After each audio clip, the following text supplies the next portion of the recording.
तूफान, बाढ़ और तबाही।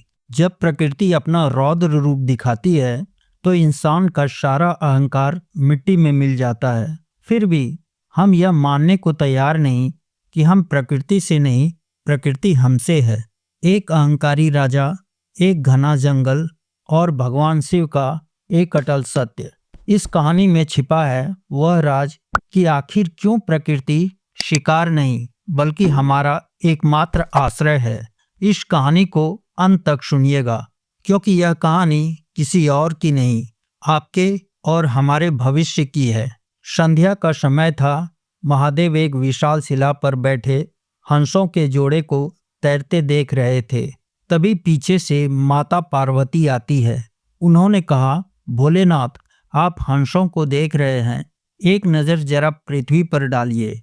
दोनों पृथ्वी की ओर देखने लगते हैं। उन्होंने देखा कि एक राजा अपने मनोरंजन के लिए वन में आखेट कर रहा है। उसके तीरों से भयभीत होकर हिरण और अन्य जीव प्राण बचाने के लिए भाग रहे हैं। वन के वृक्ष काटे जा रहे थे ताकि राजा का रथ सुगमता से भीतर जा सके। माता पार्वती से यह दृश्य देखा न गया। उनके नेत्रों में करुणा और क्रोध का मिश्रण था। उन्होंने भगवान शिव की ओर देखते हुए कहा, स्वामी, क्या आप देख रहे हैं जिसे आपने बुद्धि का वरदान दिया, वह अपनी ही जननी का भक्षण करने पर तुला है। वन, जो पशु पक्षियों का घर है, उसे वह अपनी क्रीड़ा का मैदान समझ रहा है। क्या प्रकृति केवल भोग की वस्तु है? क्या यह केवल शिकार होने के लिए ही बनी है? महादेव ने धीरे से अपने नेत्र खोले। उनकी दृष्टि में असीम शांति और गहरा सागर जैसा ठहराव था। उन्होंने पार्वती की ओर देखा और मंद मुस्कान के साथ बोले, हे प्रिय, तुम जो देख रही हो वह मनुष्य का अज्ञान है। वह भूल गया है कि वह जिसका शिकार कर रहा है वास्तव में वह उसी के गोद में बैठा है। वह जिसे केवल संसाधन समझ रहा है वह उसका अस्तित्व है। माता पार्वती ने कहा, किंतु नाथ, यह अज्ञान इतना प्रबल क्यों है? मनुष्य को यह क्यों लगता है कि वह प्रकृति का स्वामी है? देखिए कैसे वह उस मूक प्राणी का पीछा कर रहा है।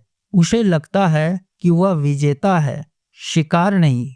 भगवान शिव ने अपना त्रिशूल थामते हुए पृथ्वी की ओर संकेत किया, देवी, यह मनुष्य का अहंकार है जो उसे विजेता और प्रकृति को विजित समझने की भूल करवाता है। वह नहीं जानता कि प्रकृति किसी का शिकार नहीं अपितु एकमात्र आश्रय है। माता पार्वती ने आश्चर्य से कहा, आश्रय? स्वामी, इसे थोड़ा विस्तार से समझाइए। उस राजा को तो लगता है कि उसका महल उसका आश्रय है और यह वन केवल एक जंगल। भगवान शिव ने कहा, यही उसकी भ्रांति है उमा। विचार करो, जब वह राजा जन्म लेता है तो उसका शरीर पंच तत्वों से बनता है। यह प्रकृति का पहला आश्रय है। जब उसे भूख लगती है तो अन्न और फल इसी धरती से उपजते हैं। यह पोषण का आश्रय है। जब वह महल बनाता है तो पत्थर, लकड़ी और मिट्टी इसी प्रकृति से लेता है। और अंत में जब उसके प्राण पखेरु उड़ जाते हैं तो उसका शरीर इसी मिट्टी या अग्नि में विलीन हो जाता है। मनुष्य का पूरा जीवन प्रकृति के गर्भ से कब्र तक की यात्रा है। एक शिशु अपनी माँ का शिकार नहीं करता, वह उसकी गोद में आश्रय पाता है। प्रकृति वही माँ है। माता पार्वती ने चिंतन करते हुए पूछा, यदि प्रकृति माँ है तो मनुष्य उसे चोट क्यों पहुंचाता है और प्रकृति उसे दंड क्यों नहीं देती? शिव ने आकाश की ओर इशारा करते हुए कहा, प्रकृति का स्वभाव त्याग और देना है, बदला लेना नहीं। जरा इसे देखो प्रिय। शिव ने अपनी योग माया से पार्वती को एक दृश्य दिखाया। दृश्य में एक लकड़हारा एक विशाल वृक्ष को काट रहा था। धूप तेज थी। पसीने से लथपथ लकड़हारा जब थक गया तो उसने उसी वृक्ष की छांव में विश्राम किया जिसे वह काट रहा था। भगवान शिव ने कहा, देखा तुमने, वृक्ष यह नहीं जानता यह मनुष्य मेरा शत्रु है। वह अपने काटने वाले को भी छांव का आश्रय दे रहा है। यही प्रकृति का धर्म है। वह भेद नहीं करती, वह केवल शरण देती है। नदी यह नहीं पूछती कि जल पीने वाला संत है या डाकू, वह केवल प्यास बुझाती है। माता पार्वती ने कहा, यह तो प्रकृति की महानता है महादेव, परंतु यदि मनुष्य इसे कमजोरी समझ ले और विनाश करता रहे तो क्या अंततः वह स्वयं बेघर नहीं हो जाएगा? भगवान शिव ने कहा, बिल्कुल सत्य। जब आश्रय दाता ही नष्ट हो जाएगा तो आश्रित कहाँ जाएगा? मनुष्य को लगता है कि वह प्रकृति को नष्ट कर रहा है, जबकि सत्य यह है कि वह अपने ही घर की नींव खोद रहा है। जिस दिन यह आश्रय समाप्त होगा, उस दिन ना राजा बचेगा ना रंक। प्रकृति अपना संतुलन पुनः बना लेगी, लेकिन मनुष्य का अस्तित्व मिट जाएगा। भगवान शिव ने उस राजा की नियति में थोड़ा हस्तक्षेप किया। वन में अचानक मौसम बदला, तेज आंधी चली और मूसलाधार वर्षा होने लगी। राजा का रथ कीचड़ में फंस गया, उसके सैनिक बिछड़ गए। वह विजेता राजा अब भीगा हुआ, ठिठुरता हुआ, भयभीत होकर इधर उधर भाग रहा था। उसके महल, उसकी सेना, उसका अहंकार सब व्यर्थ हो गए।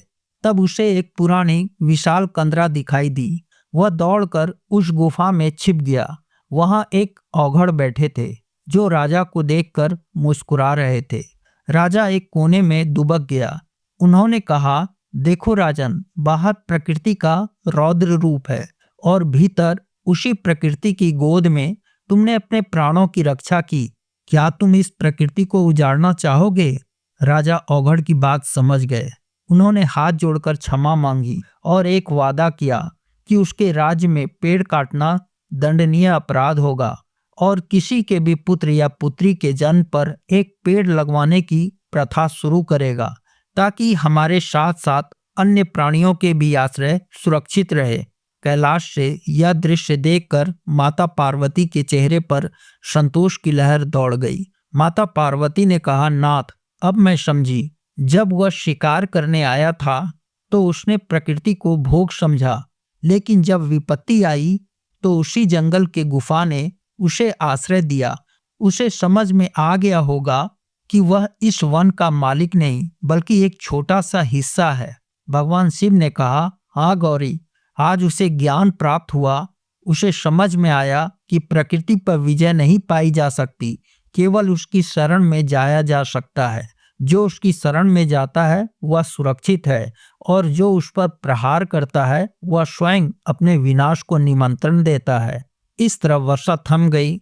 राजा गुफा से बाहर निकला। उसने अपना धनुष बाण वहीं छोड़ दिया। उसने हाथ जोड़कर वन देवता और उस विशाल वृक्षों को नमन किया। तब भगवान भोलेनाथ ने कहा, हे प्रिय, संसार को यह स्मरण रखना चाहिए कि हम इस पृथ्वी के बुनकर नहीं हैं। हम केवल इस जाल का एक धागा हैं। हम जाल के साथ जो भी करते हैं वह हम स्वयं के साथ करते हैं। प्रकृति हमारा शिकार नहीं, हमारा एकमात्र शाश्वत घर है। माता पार्वती ने मुस्कुराते हुए भगवान शिव को नमन किया और मानसरोवर में दोनों हंसों के जोड़ा को देखने लगे। तो बस आज के लिए इतना ही। आपको ये कहानी कैसी लगी कमेंट करें। मिलते हैं फिर एक नई कहानी के साथ। तब तक के लिए जय हिंद, जय भारत।